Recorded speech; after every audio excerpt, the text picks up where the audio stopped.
All right, good morning. I'm here sitting with Paul Polish. Paul, you shared with the group the ceremony where in Newcastle County during 911 Telecommunicators Week, your freeholder proclaimed you guys as first responders. Could you just go into a little bit on how that happened? Yeah, thanks, James. So it really was a very simple process once we got it going. Um, it was great timing because it was during National Telecommunicators Week. I had a conversation with my chief, uh, and we talked about, how can we get to the county executive and have a sit down conversation about maybe making us first responders within the county. Um, the state dispatchers already had a process started, but that was a little higher level that they were have to get to the governor, and they were actually going through the legislative side of it, trying to get through the House of Representatives to write some legislation. So I said, well, what can we do in the meantime? We're waiting for the state to get this done. So we reached out. I sent an email out to the county executive and the CAO and the chief human resources officer. They scheduled a meeting and we sat down and we had like a 15-minute Teams meeting, and we just went over kind of like the basics of it. Had the full support of my chief, and basically the big thing is that there's no fiscal impact on the county with this. So that was a big selling point for them. It didn't cost them anything. um, we just kind of talked a little bit about what the benefits are, and he is 100% behind us.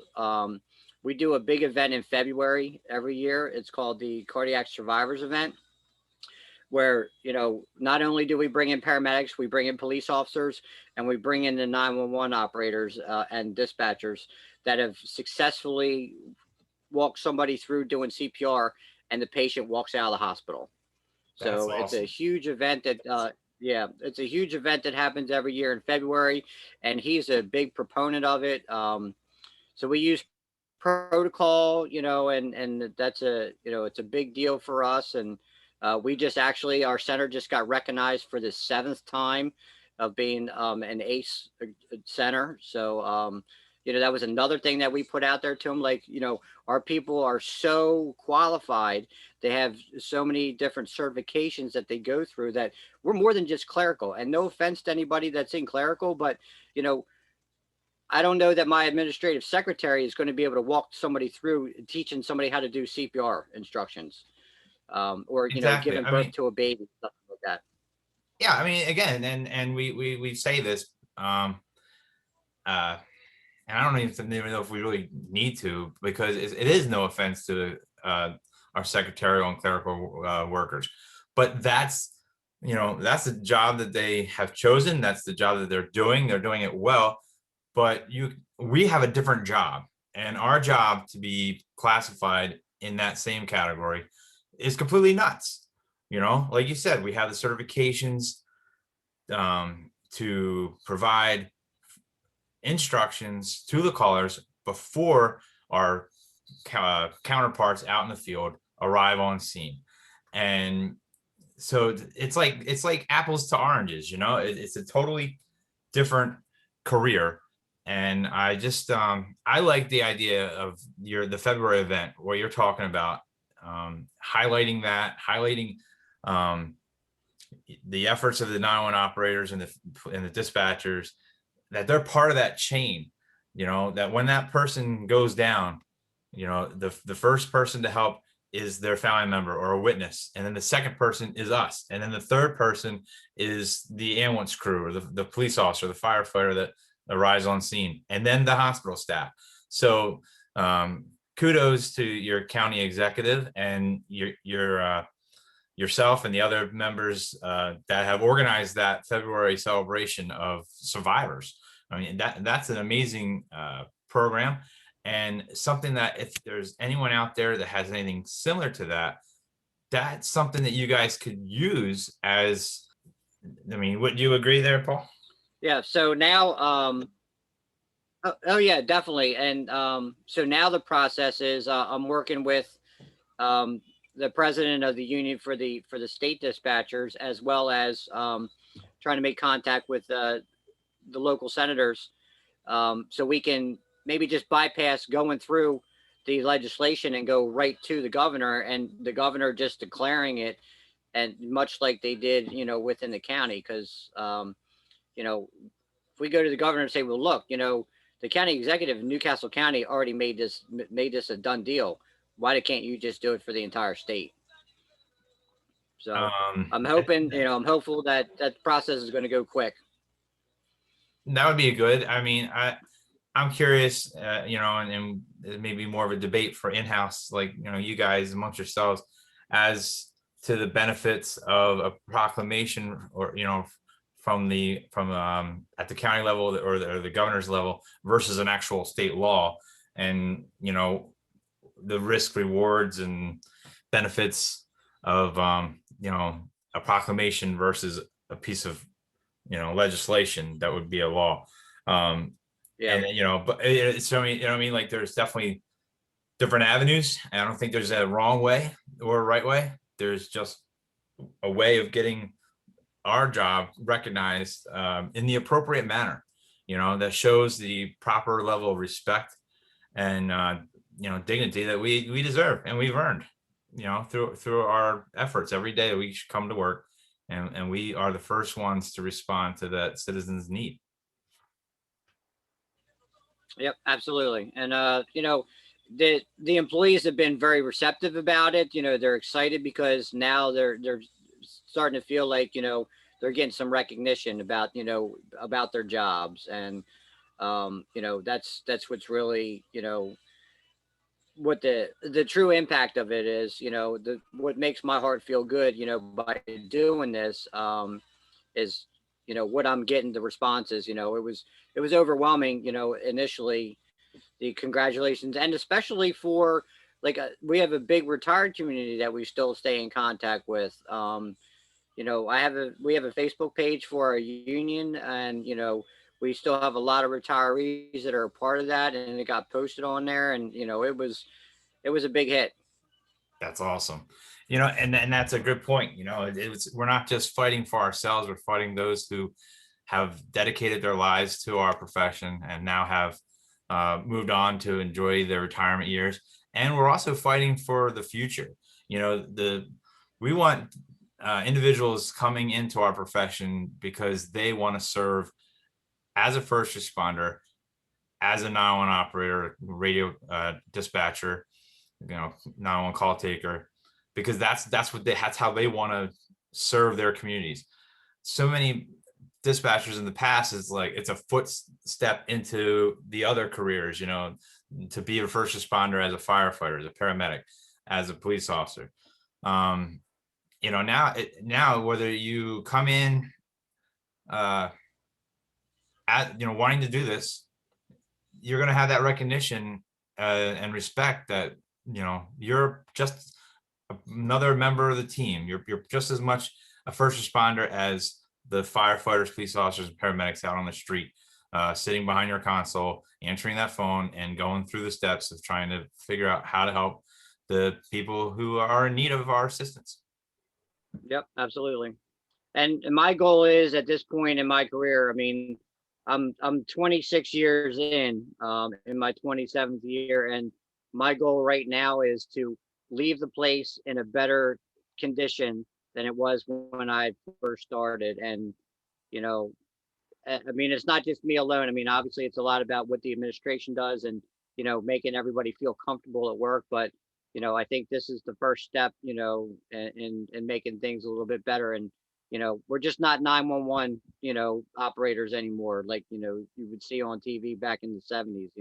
We're doing a lot more now, and the medical field, talks about the survival rate of a heart attack, and then somebody coding, with getting hands on first thing. I mean, that's as soon as you can get hands on somebody, and start that survival rate. Oh yeah, I mean, the rate goes up like tenfold the faster you begin CPR, and to have someone being able to instruct someone who's never done it before on how to do it properly makes that survival rate, uh, even higher. So we do play a very pivotal role in how our callers and the people they're calling for, we have a huge impact on that. And it's time that people stop overlooking it. And, and I think it has changed. I really do. I think in the last few years, years ago, it was the caller saves, victim's life, police officer saves victim life. Now it's like caller, emergency dispatcher, and the police officer and the paramedics save this person's life. They are starting to report on our part of the job. They don't just skip over our link and our contributions. So, and that's it's huge for morale. It's important that the public understands that, because then that changes their attitude. When they call, they will expect to get that help, and they'll accept the help instead of just that, get them here. Just, why are you talking to me? Just get them here. We need to, Yep. as much as we're doing this for ourselves, we're also doing it for them, because we're trying to get the public to change their attitude and to see us as part of the help, not, getting in the way of getting the help. Yep. And getting the right help to them as well. And, and making sure that our first responders are safe, as they're responding to the scene, and getting that appropriate information. That's right. I mean, this is awesome. I'm so excited for you guys at Castle County, Delaware. I was really just thrilled to see your posting and sharing that with the group during National Telecommunications Week. And a lot of people were like, oh, why just 1 week? And I was like, yeah, why just 1 week? So I don't know if you've seen, but we're trying to organize a 911 dispatcher training / retreat weekend down in Florence, Alabama, the weekend of June 3rd, 4th, and 5th. Florence is about a 45-minute car ride from Haleyville, Alabama, which is where the first 911 call was made. And we're going to have a training course. Jim Lanier from Jim Marshall's 911 Institute is going to teach us a class on dispatcher resiliency, how to deal with stress before, during, and after, the calls we take. And then after that, we're going to go to the Haleyville Festival to enjoy a night of concert music.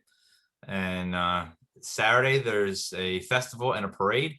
So I'm hoping we get as many dispatchers across this country to get down there and join in on the parade to show the people of Haleyville, the people of Alabama, the people of this country, that we do exist. We aren't, like we talked about in the episode Celebrating Kansas, we're not the Wizard of Oz. We are people, and we are an important people, an important link in the chain of 911 emergency response. Well, and that's a good point that you make about, we are people. And, when I tell people sometimes I'm from Delaware, and they're like, well, what state's that in? I'm like, well, I mean, we are the state. We're the first state to ratify the Constitution. I mean, come on, it's the first state. So, one of the other big pushes for the county executive was that, we're the first county in the first state. So, that was another good, selling tactic to him, that, he could be first. So, Nice. He's all about the publicity, and, so it worked out. Dude, I love it. I love how you're pointing that out right now, is that you notice that little bit of a piece of history that's something that you could use to promote this effort to your executive. So here's the thing, like, to all our audience, figure out what's going on in your city, your county, your state, and what different programs, different activities, your history, what is it that we can use to promote and further this this effort that we're doing? Like the 911 saves, where you're pulling up people and celebrating that the saves of a CPR save in February. That's a great program that you could piggyback and use to kind of promote this idea. so anyone out there in the gray states that don't have county or state bills, here's some ideas that we're trying to share with you to get the ball rolling in your state. Yeah, and the one thing I can say is, don't be afraid to go ask. I mean, what's the worst thing they can say is no? I mean, how many times have we been told no on the national level? But it doesn't hurt to just, try to reach out to whatever government entity that you're involved in, and just say, this is something that we can do. Again, there's no fiscal impact. We're not asking for raises. We're just asking for recognition. I mean, there is recognition for the job that we do, and anybody that uses any type of protocol, it can only enhance that, because these are certifications that you have to maintain, and it's a level of expectancy that you have to do your job the right way. It's not anymore somebody calling 911 saying I need an ambulance to come here, and they're like, okay, they're on the way, see you later, good luck. Yeah, no, you bring up a very good point. We're fighting for this. We're saying that we are first responders, and then now we also have to step up our game and be ready and willing to provide those kinds of instructions and that kind of assistance to the people, because now they're going to come to expect it, and rightfully so. So now the other thing that I'd like to point out about Delaware is you guys only have 3 counties. So Yes. if any state in the nation could do it by county, I would think Delaware, you don't have any excuses, buddy. Well, I can tell you that there's already been talk from the other 2 counties that they were like, how did Newcastle County, and not being a state agency, being a county organization, how did they beat us to the punch? Somebody stepped up. That's right. So that's all it Yeah, takes, is somebody just got to step up. Our friend Desi from California, he mentioned one dispatcher made a phone call to her local assemblyman saying, I see what's going on in Texas, why not here? And that's what got the ball rolling in Texas. You, sir, did a fine job in Newcastle County to get your county executive on board with this. And I hope your counterparts in Kent and Sussex step up to the plate and do likewise with their executives. And then the state of Delaware, county by county, is covered. And then, like you said, hopefully they'll take that next step with the governor's office. There's no right or wrong way of doing it. Just take the path that works and then go from there. Build, like now you have the success. Now you can build on to it and try to achieve the next level. Yep, just do it. Awesome. Well, again, I'd like to thank you for your time this morning and congratulate you guys one more time. Excellent job. That was a great ceremony and perfectly timed with now on Telecommunicator Week. So members out there, get to work, get to work so you can enjoy the celebrations of a successful campaign like our friend here, Saul from Newcastle County, Delaware. Well, thank you, James. And I want to applaud you for, the effort that you're doing and running the Facebook page and having this spot where everybody can come together and, feed off of each other. And I think that was really another trigger, seeing, these other states that are getting it done. And it was like, all right, look, we got to get this done, because, there's no reason why we can't.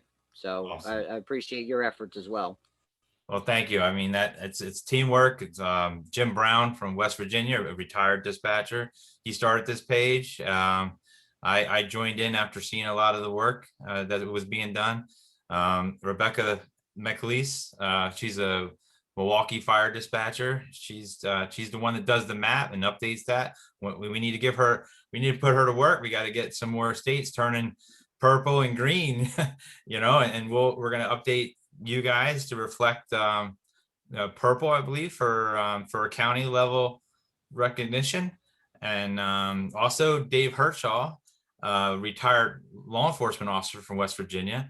And I love the fact that we have LEO, who recognizes what we do and our impact, and he does a great amount of work for us.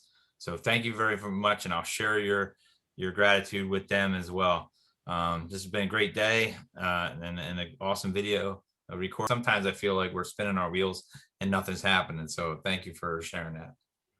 Well, and that's the one thing, it's you start a page and you wonder, how much activity it's going to get, and some people just come on and be like, yeah, well, whatever, nothing's going to get done. But I guess the goal is to put her out of work so she doesn't have any more coloring on the map. That's right. Turn it all green, then turn it off. Right, and she don't have a job anymore. Awesome. All right. Well, it's good.